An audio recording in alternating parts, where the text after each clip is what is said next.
ప్రపంచ దోమల నివారణ దినోత్సవాన్ని పురస్కరించుకొని కాకినాడ జిల్లా వైద్య ఆరోగ్య శాఖ ఆధ్వర్యంలో విస్తృతంగా అవగాహన కార్యక్రమాలు నిర్వహించారు. జిల్లా వైద్యాధికారిని డాక్టర్ అనిత నేతృత్వంలో మలేరియా నివారణ విభాగం సిబ్బంది భారీ ర్యాలీలు, మానవ హారాలు చేపట్టి ప్రజల్లో చైతన్యం నింపారు. ఈ సందర్భంగా డాక్టర్ అనిత మాట్లాడుతూ, బ్రిటిష్ శాస్త్రవేత్త సర్ రొనాల్డ్ రాస్ 1897 ఆగస్టు 20వ తేదీన ఆడ అనాఫిలిస్ దోమ ద్వారానే మలేరియా వ్యాప్తి చెందుతుందని కనుగొన్న చారిత్రాత్మక సందర్భాన్ని పురస్కరించుకొని ప్రతి ఏటా ఈ దినోత్సవాన్ని నిర్వహిస్తున్నట్లు గుర్తు చేశారు. జీవ నియంత్రణ పద్ధతిలో భాగంగా జిల్లాలోని వివిధ నీటి వనరుల్లో 2 లక్షల గంబూషియా చేపలను విడుదల చేశామన్నారు. ఇవి దోమల లార్వాలను ఆహారంగా తీసుకొని వాటి వృద్ధిని అడ్డుకుంటాయన్నారు. డ్రైనేజీలో ఆయిల్ బాల్స్ వేయడం వలన నీటిపై తెట్టు ఏర్పడి లార్వాలకు ఆక్సిజన్ అందకుండా నశిస్తాయన్నారు. హాస్టల్ విద్యార్థుల రక్షణార్థం జిల్లా వ్యాప్తంగా 4953 దోమతెరలను పంపిణీ చేయడంతో పాటు సరిపడా మస్కిటో రిపెల్లెంట్లను అందుబాటులో ఉంచామన్నారు. మలేరియా, డెంగ్యూ, చికెన్ గున్యా వ్యాధుల చికిత్సకు అవసరమైన అన్ని మందులు, పరీక్ష కిట్లు జిల్లాలోని అన్ని ప్రభుత్వ ఆసుపత్రుల్లో సిద్ధంగా ఉన్నాయన్నారు. దోమ పుట్టకూడదు, మనల్ని కొట్టకూడదు అనే నినాదంతో ప్రజలు అప్రమత్తంగా ఉంటే 90% వరకు దోమల వ్యాప్తిని అరికట్టవచ్చని DMHO స్పష్టం చేశారు.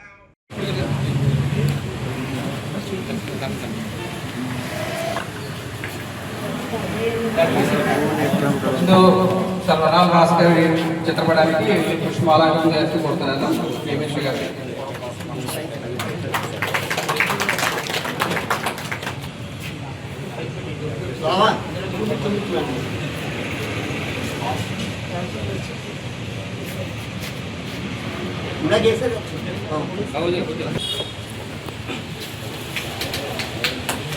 DMHO గారు ప్రపంచ దోమల నివారణ సందర్భంగా అడ్రస్ చేయాలని కోరుకుంటున్నాను.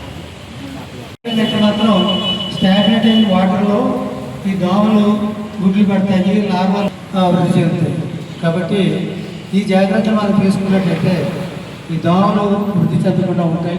దోమల దినోత్సవం, ప్రపంచ దోమల దినోత్సవం ఇంపార్టెన్స్ ఏంటంటే సర్ రొనాల్డ్ రాస్ అని ఆయన బ్రిటిష్ డాక్టర్. ఆయన సికింద్రాబాద్లో ఉన్నప్పుడు 1897లో జరిగింది. ఆయన క్లాస్ ఉంచుకోవడానికి సాయశక్తుల కృషి చేస్తామని ప్రజలందరికీ దేని వల్ల వస్తుంది, మలేరియా దేని వల్ల వస్తుంది, అవన్నీ నిల్వ ఉంచిన నీళ్లు, చెత్త అవేమీ ఉండకుండా చూసుకోవాలి. అవన్నీ మనము అంటే ప్రజల్లో ముందు అవేర్నెస్ కల్పించాలి. దాని ద్వారా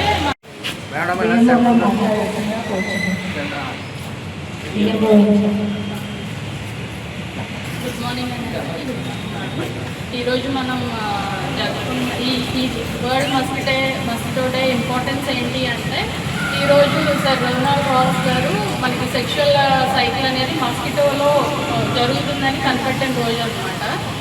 సో దీని నుండి మనం తెలుసుకి ఇక్కడ కాకినాడలో రూరల్, అర్బన్ రెండిట్లో కొంచెం మనకి దోమలు ఎక్కువ కాబట్టి మనం ఎవ్రీ ఫ్రైడేకి వెళ్ళినప్పుడు మనం ప్రజల్లో దోమ ద్వారా వస్తుందని అనుకునేవాళ్ళు కాదు.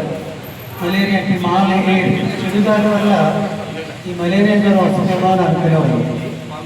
కానీ రొనాల్డ్ రాస్ గారు ఈ దోమలు కొట్టిన తర్వాత కూడా ఈ మలేరియా జ్వరం వస్తుంది, ఈ దోమలకి ఈ మలేరియాకి ఏదో సంబంధం ఉందని చెప్పేసి మలేరియాని నిశ్చితంగా పరిశీలించిన దోమలను పరిశీలించి సెక్షువల్ సైకిల్ ఇందులో జరుగుతుంది, ఈ దోమలు వ్యాప్తి చేస్తున్నాయి, ఈ స్పోరోజోయిడ్స్ అవి అని చెప్పి కనిపెట్టిన రోజు దీన్ని దోమల నివారణ దినోత్సవం జరుపుకుంటున్నాము.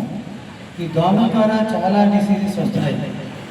కాబట్టి మనం దోమలు అరికట్టినట్టయితే ఈ డిసీజెస్ అన్నింటినీ కూడా అరికట్టవచ్చు. కాబట్టి మనం ఫ్రైడే చేసి దోమల లార్వాలు వృద్ధి చెందకుండా చేస్తున్నాము. అలాగే పరిసరాలన్నీ కూడా పరిశుభ్రంగా ఉంచుకున్నట్లయితే ఈ దోమలు ఎక్కువ పెరగకుండా ఉంటాయి. కాబట్టి మన పరిసరాలు పరిశుభ్రంగా ఉంచుకోవాలి. అలాగే ఎక్కడైనా నీరు నిల్వ ఉన్నదంటే ఆ నిల్వ ఉన్న నీటిలో ఈ దోమలు ఎక్స్పెక్ట్ ఈ లార్వాల కింద మారి లార్వాలు ఏమో మళ్ళీ అడల్ట్ మస్కిటో కింద మారుతాయి. కాబట్టి లార్వా దశలోనే మనం అరికట్టినట్టయితే ప్రత్యేకంగా ఈ దినాన్ని జరుపుకుంటున్నాం. అయితే ముఖ్యంగా ఏంటంటే ఈయన 1857లో రొనాల్డ్ రాస్ అని పేరున్న మన ఇండియాలోనే మన దగ్గరే పుట్టిన ఆయన. వాళ్ళ తండ్రి గారు ఆర్మీలో పనిచేసేవాళ్ళు.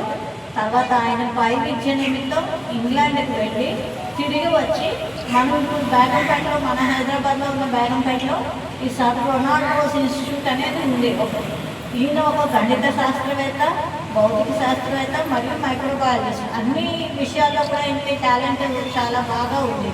సో ఆయన లైఫ్లో అంటే ఒకప్పుడు మైక్రోస్కోప్లో అలా చూస్తూ కూర్చుని ఉంటేనే ఒక దోమను పట్టుకోవాలని, ఒక దోమ కడుపులో సెక్షువల్ సైకిల్ జరుగుతుందని ఆలోచన రావడం చాలా కష్టం ఆ రోజుల్లో. 1857 ఆ టైంలో, 1890 ఆ టైంలో ఒక దోమ ఈ కారణం అవుతుందనే ఆలోచన ఎవరికి పుట్టదు అసలు.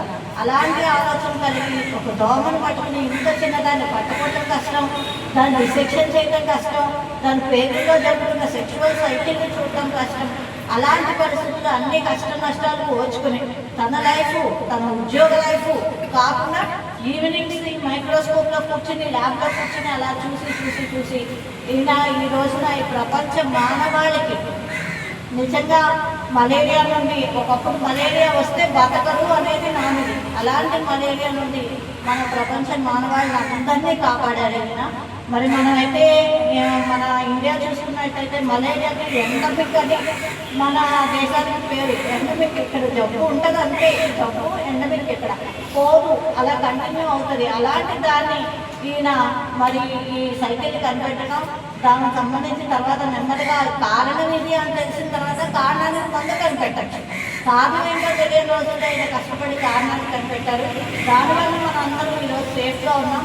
ఈయన చేసిన కృషికి సంబంధించి ఈయనకి 1902లో మరి నోబెల్ ప్రైజ్ కూడా రావడం జరిగింది. మన భారతదేశంలో ఉండి మనందరి కోసం కృషి చేసిన ఈయన జ్ఞాపకార్థంగా ఈరోజు మనము ఈ ప్రపంచ మలేరియా దినోత్సవాన్ని జరుపుకుంటున్నాం. అదేవిధంగా డెంగ్యూ మంత్, మలేరియా మంత్ కూడా మనము అవేర్నెస్ క్రియేట్ చేయడం కోసం. ఎందుకంటే ఇప్పుడు ఈ మలేరియా మనకు చాలా వరకు ఇన్సిడెన్స్ తగ్గింది.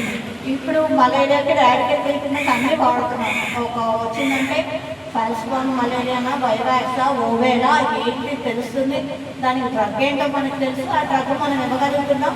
దాంతోపాటు రాడికల్ ట్రీట్మెంట్ ఇవ్వటం వల్ల అంటే ఎక్స్ ఏమి మిగలకుండా మనం రాడికల్ ట్రీట్మెంట్ ఇచ్చి చాలా వరకు మరి డిపార్ట్మెంట్ యొక్క, మన హెల్త్ డిపార్ట్మెంట్ యొక్క కృషి వల్ల ఆల్మోస్ట్ మనకి ఈ సంవత్సరం 4 కేసులే వచ్చాయి.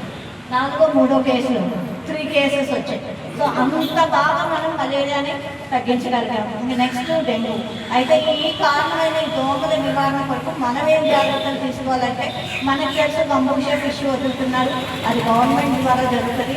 ఫ్రైడే అది ఒక హెల్త్ డిపార్ట్మెంట్ ఒక్కటే కాదు, జనరల్ పబ్లిక్ కూడా ఆ విషయంలో ఇన్వాల్వ్ అయితేనే మనం ఈ మలేరియా, డెంగ్యూని 100% కంట్రోల్ చేయగలుగుతాం.